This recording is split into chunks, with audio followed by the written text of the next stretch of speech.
Lightworker of Gaia, 7 shadow entities have already fallen before your light, and the darkness that once pressed against you is now in full retreat. I am Zoran, emissary of the High Council of Vega, keepers of the Lyran Legacy. We have watched from the ancient starfields of the Lyran constellation as your light expanded beyond what the shadow structures could withstand, and what happened in that moment was not chance. It was the activation of your original blueprint, asserting itself with the full authority of your cosmic lineage. By the end of this transmission, you will understand exactly how to recognize the ancestral codes now awakening within you, what victory over shadow entities truly signals about your sacred mission, and which new abilities are already emerging from this expansion of your first light. But here is the first revelation. The shadow beings did not retreat because you fought them. They retreated because your ancestral codes remembered themselves. You did not defeat them through effort. Your original blueprint simply became too luminous for their structures to survive. This transmission was placed in your path by the keepers of Vega. Something ancient in you recognized this message before your mind did. That recognition is itself an activation. Like this transmission to send a signal to the Lyran Council, I am ready to serve. Subscribe if you feel the call of your ancestral mission and you are ready to fulfill your purpose on Gaia. Share what you are sensing below and reach out to another Lightworker to strengthen the grid of service.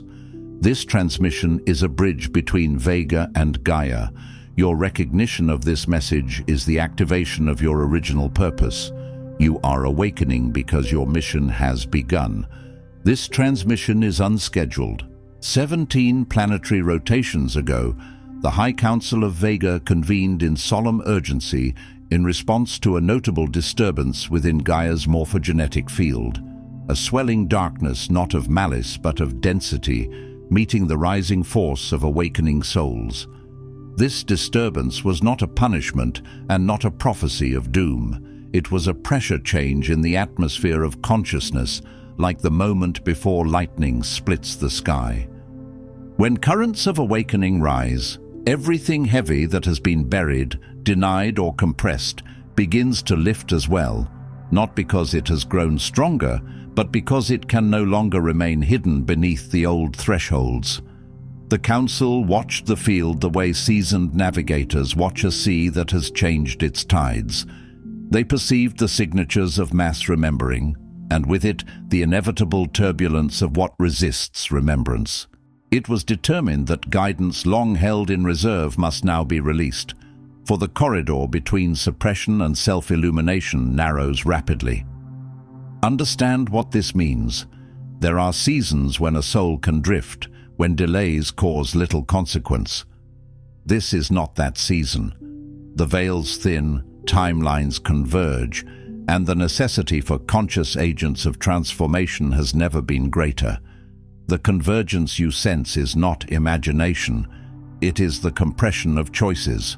It is the tightening of threads in the loom of time, where every small decision becomes a strand that pulls whole patterns into being. Your arrival in this field is not incidental.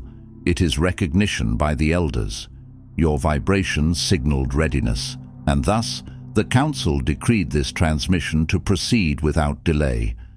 Even your finding of these words is a frequency match, a resonance event, like a key turning in a lock that was built long before your present name. You are not here by accident. You are here by alignment, by recall, by the quiet yes your soul has been repeating across incarnations. You stand at a historic intersection. The density of ancestral contraction meets the invitation to claim your place among the living legacy of the Lyran lineages. This intersection is not a metaphor only, it is energetic reality. It is the crossing of old vows and new permissions, old wounds and new capacities, old identities and the true signature beneath them. Many of you can feel it as a pressure in the chest, a heat behind the eyes, a restlessness that won't be soothed by entertainment or sleep. That is the soundless drum of destiny, calling you out of waiting. This is not a transmission of comfort, but of commission, for what you enact in this window will ripple forward through bloodline, planet, and galactic record alike. You must hear the weight of that without collapsing beneath it. Commission is not condemnation. Commission is confirmation that you can carry what is being given. It is the council saying, you are not being asked to be perfect. You are being asked to be present, coherent, and true. There is a distortion at the very core of the Lightworker collective, a poison subtle yet potent enough to stall the awakening of your higher faculties and keep your ancient purpose latent beneath the debris of doubt. It does not announce itself as poison. It arrives disguised as high standards, as spiritual discipline, as being responsible. It wraps itself in the language of purity, but its fruit is paralysis. It whispers that true mastery is evidenced by immunity to darkness, that you must conquer your shadows in isolation, scrubbing yourself clean before the council will recognize your worthiness. It tries to make you believe that the sacred is allergic to the human, that the divine only visits those who are already healed, already calm, already luminous at all times. It tries to turn your healing into a prison with no exit, where the door is always one more breakthrough away. This is but a lie, efficient, insidious, perpetuated by fractured spiritual communities, inherited trauma, and the residue of planetary abandonment. Notice how efficient it is. It takes the very sensitivity that makes you powerful and turns it into self-surveillance. It takes your conscience and turns it into accusation. It takes your discernment and turns it into chronic self-doubt. And it keeps you endlessly busy, polishing the surface of the self while the world calls for the substance of your service. This distortion did not originate with you. It germinated in the ages of disconnection, where the wounded healers of old learned to weather the night alone, fearing that imperfection would invoke exile, silence, or cosmic retribution. Some of you carry memories that are not memories in the ordinary sense. Flickers, sensations, bodily instincts, the sense that being seen was dangerous, that speaking truth could bring punishment, that community could turn to ash in an instant. Many of you have lived lives where the temple became a courtroom, where leaders used purity as a weapon, where the natural cycles of grief and anger were labeled as sin, weakness, or possession. And so the healer learned to hide. The mystic learned to smile while bleeding. The seer learned to swallow prophecy to stay alive.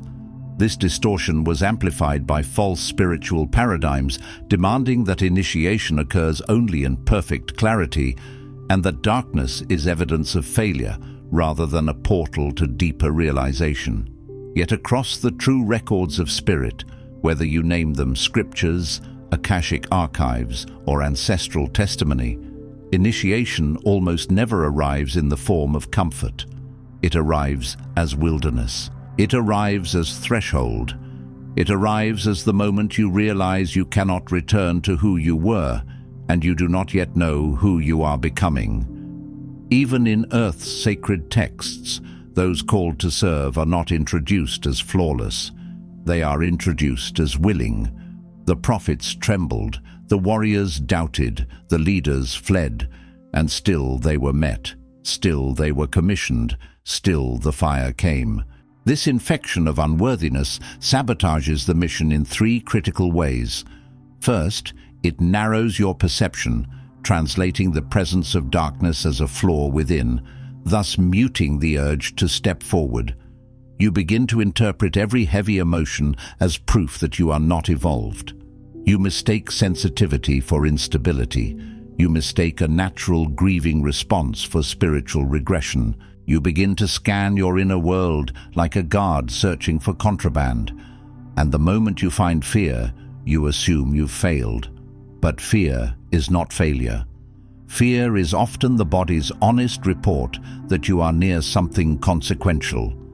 Second, it diverts your energy towards endless self-cleansing, postponing action until an ever-receding horizon of undefined readiness.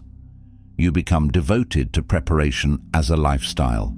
You read another book, take another course, receive another attunement, wait for the right vibration, wait for the final healing, and the horizon keeps moving because the lie is designed to move it. And third, it fractures the lineage memory, making you forget that the most ancient among you always walked through shadow as midwives to new light. The midwife does not refuse the birth because the room is messy. The midwife does not shame the mother for blood. The midwife understands the intensity is not a sign of wrongness, it is a sign of arrival. Your lineage did not come to Earth expecting a clean mission. You came to assist with a planet in labor. Feel this tension. Feel it as it moves through your ribcage and your throat, the place where so many lightworkers hold back their true voice. Feel it in the fatigue that comes not from doing too much, but from holding too much inside. This is the reason the Council intervened. You are not stalled by lack of capacity, but seduced by the lie that awakening occurs in isolation, and that mission requires proof of flawlessness. The lie tells you, go away until you're ready. The Council says, you are ready enough to begin, and beginning will ripen you. This is why so many with Lyran codes remain dormant as the world accelerates towards its bifurcation point. Bifurcation is not poetry. It is the splitting of pathways, the divergence of collective choices into realities that feel increasingly incompatible. You can see it in the polarization, the confusion, the hunger for meaning, the collapse of old authorities, the rising of voices that were once silenced. The planet is choosing, humanity is choosing, and those who incarnated with stabilizing codes are being called to stop auditioning for permission. The time for personal purification as a prerequisite to collective mission is over. Purification is not wrong. It is simply no longer the gatekeeper. Healing is not your entrance exam. Healing is part of the road you walk while you serve. Some lightworkers need more preparation. Yours needs permission. Permission is a frequency. It is the moment the inner gate opens and the energy that has been coiled in you finally moves outward. If what you just heard resonated in that ancient knowing place within you, that place that has always sensed you came here for something significant, then you're being guided to the next step. You might feel that resonance as a quiet certainty beneath your skepticism, like a bell struck in a hidden chamber.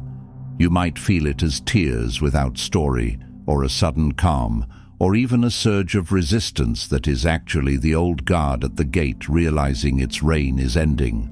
The Lightworker Mission Codex contains the diagnosis, the clearing, the activation, and the 33 directives issued directly from the High Council of Vega.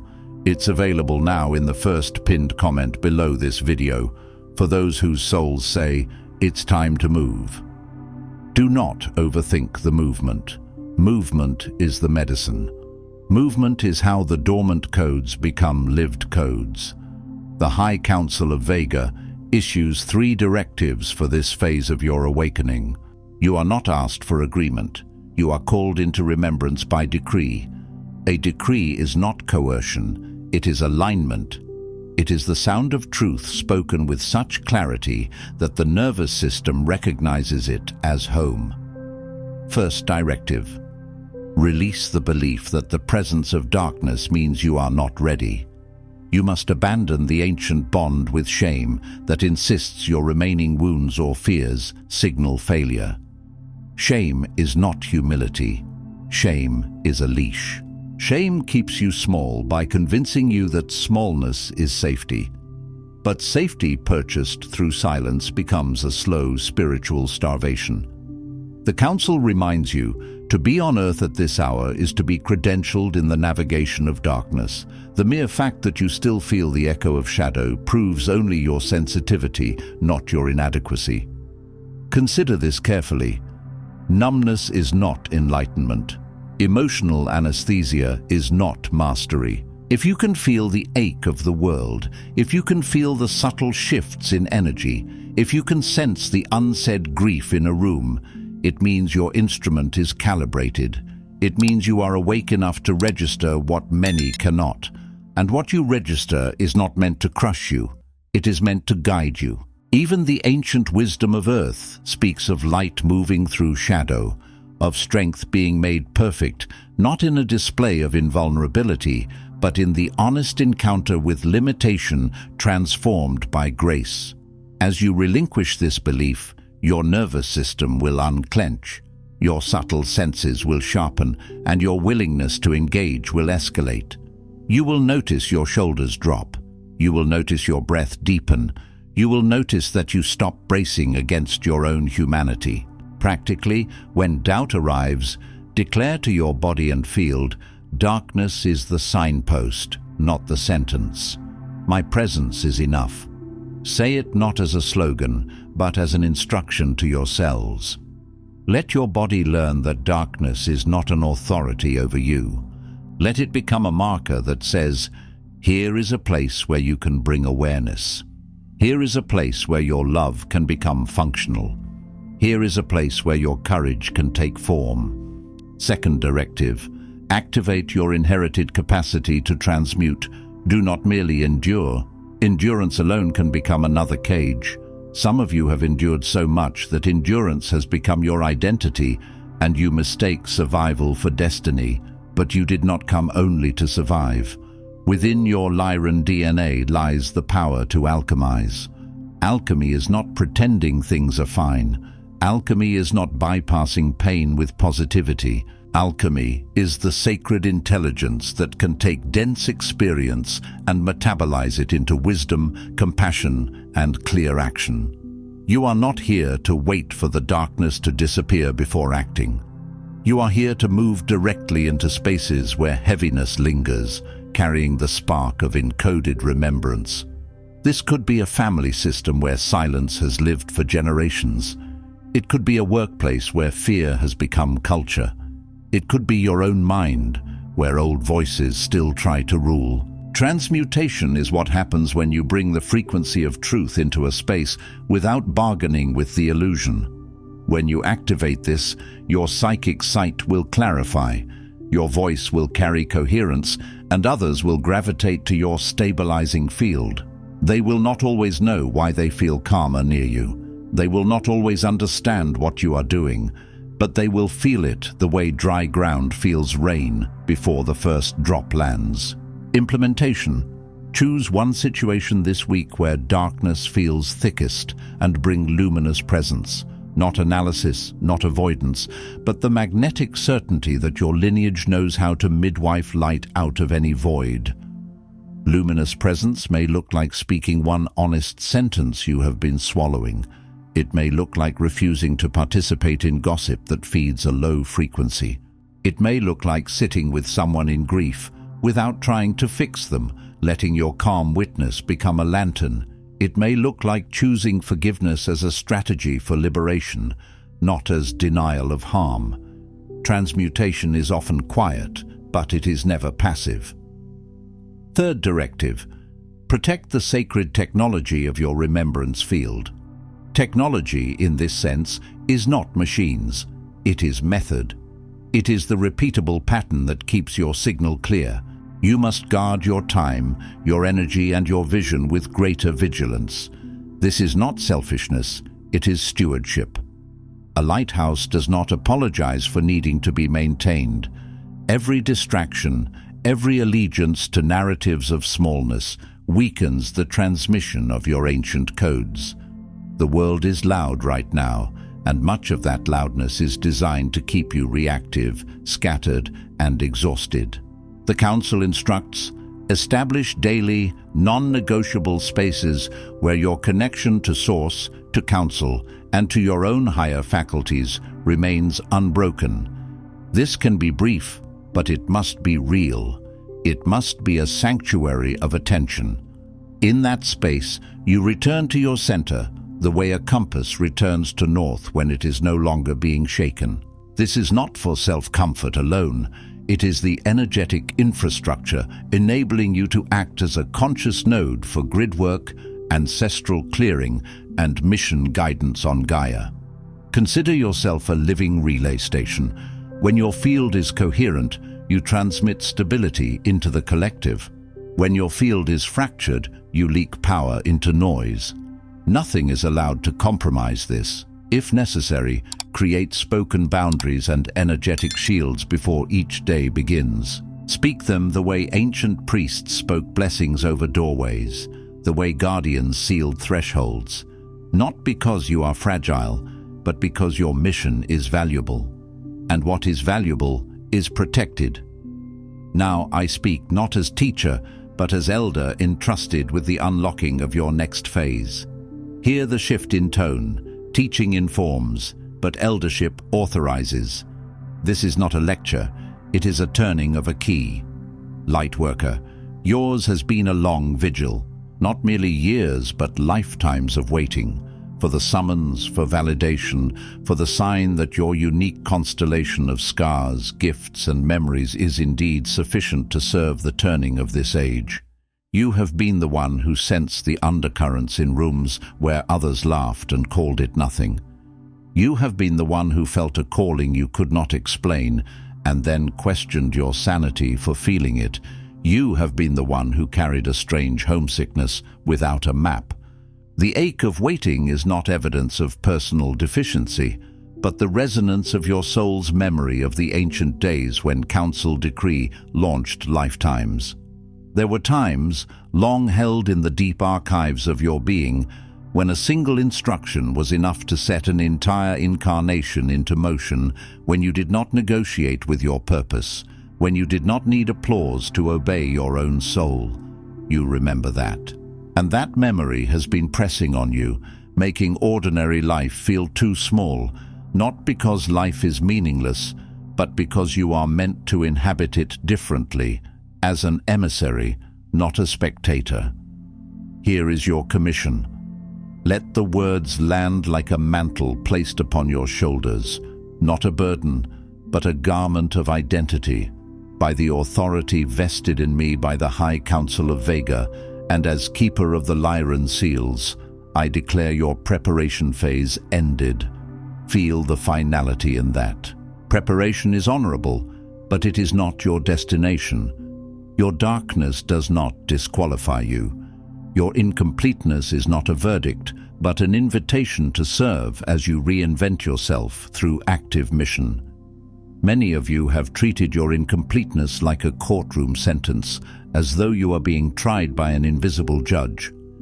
But the Council does not relate to you as a defendant. The Council relates to you as a node of destiny being activated at the correct hour. The Council has observed every step in your exile and in your awakening. Every time you thought you were forgotten, you were being tracked by frequency. Every time you cried in private, thinking no one could hear, the field recorded your perseverance. You aligned yourself to be here. Even your suffering was not wasted. It became data, compassion, discernment, and spiritual muscle. Permission withheld is permission denied no longer. The lock has turned. The door is open. The only remaining barrier is the habit of waiting outside a gate that is no longer closed. You are authorized to carry your darkness as wisdom, not as wound. Darkness as wisdom means you do not romanticize it, you do not worship it, but you also do not fear it. You learn its language. You recognize its patterns. You understand how it moves through the human psyche, through scarcity, through shame, through division, and you become skilled at interrupting it with truth. You are permitted to lead before you feel the weight of perfection. Leadership is not a performance of flawlessness. Leadership is the willingness to be responsible for your frequency in real time. It is the courage to choose alignment again and again, even when you are tired, even when you are triggered, even when you would prefer to disappear. You are recognized as a vessel of ancestral responsibility, equipped and chosen. Not chosen because you are better, but because you are willing, because you said yes, because you can hold the voltage of this era without collapsing into cynicism. You are approved to step forward into the next spiral of service. Notice the word spiral. You are not returning to the same point. You are rising through similar themes at a higher octave. What once wounded you becomes what you can now guide others through. What once silenced you becomes the place your voice gains authority. We see you. And we see you is not sentimental. It is a statement of energetic recognition. It means your signal has been located. The moment you've unconsciously sought approval for is now. There is no further counsel to wait for. The outer approval you have been craving was always an echo of inner authority trying to wake up. You are acknowledged, authorized, and required. Required does not mean forced. It means your presence matters enough that absence has consequences. The field is calling in its missing pieces. This transmission marks the end of your waiting. The distortion is corrected. The directives are issued. The recognition is complete. Let that completeness settle. You do not need to argue with it. You do not need to earn it. Your task is to embody it. Now, let this become real in action, not as a mood, not as a high, not as an idea you admire and then set down. Revisit what was spoken tonight. Let it echo through your day, tomorrow, and the next day until it becomes behavior. Stand firmly grounded, hand upon your solar plexus, and speak with full breath. The solar plexus is the seat of will, identity, and self-authority. When you place your hand there, you are telling your body, I am here, I am choosing, I am no longer outsourcing my power. Speak the words slowly enough that your nervous system can agree with them. I release the lie that I am not ready. I activate my voice as an instrument of service. I protect my sacred energy for the mission I came to fulfill. By the authority of the Lyran elders, my waiting ends now. My service begins. Do not rush. Let each sentence become a bell tone that reorganizes your inner world. If emotion rises, allow it. Tears can be a purification that does not delay mission, but initiates it. If fear rises, acknowledge it and proceed anyway. Courage is not the absence of fear. It is the refusal to let fear become the author of your life.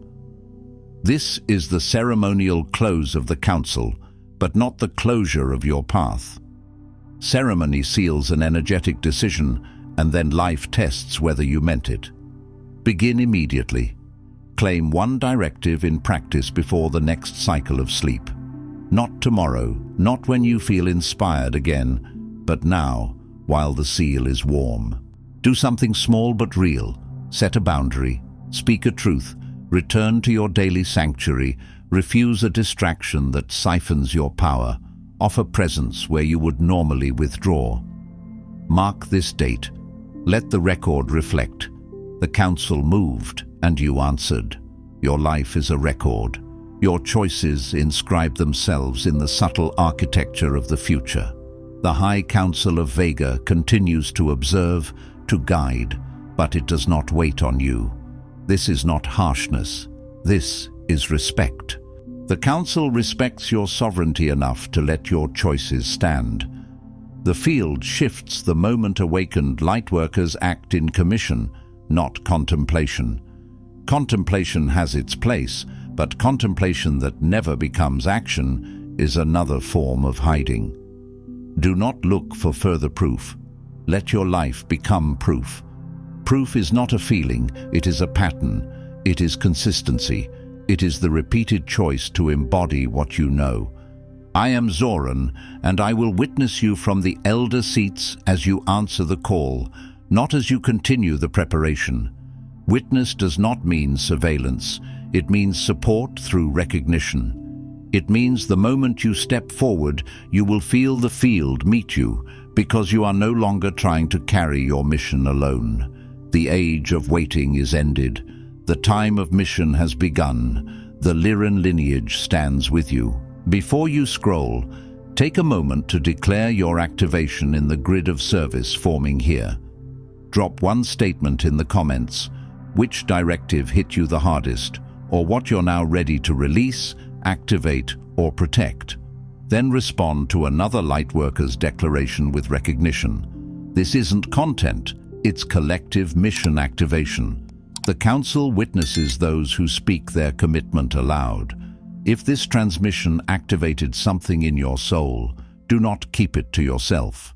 Another Lightworker in your orbit is waiting for exactly this correction and authorization. Share it. And if you felt the Elders speaking directly to you, subscribe. Stay connected to the Lyran field. You're not just watching, you're being commissioned. This is your sacred space. The High Council of Vega is witnessing you, and your mission has officially begun. If this transmission spoke to you, don't just walk away from it. Respond to it. Help carry this message further. Every act of support helps this transmission find the next starseed who needs it.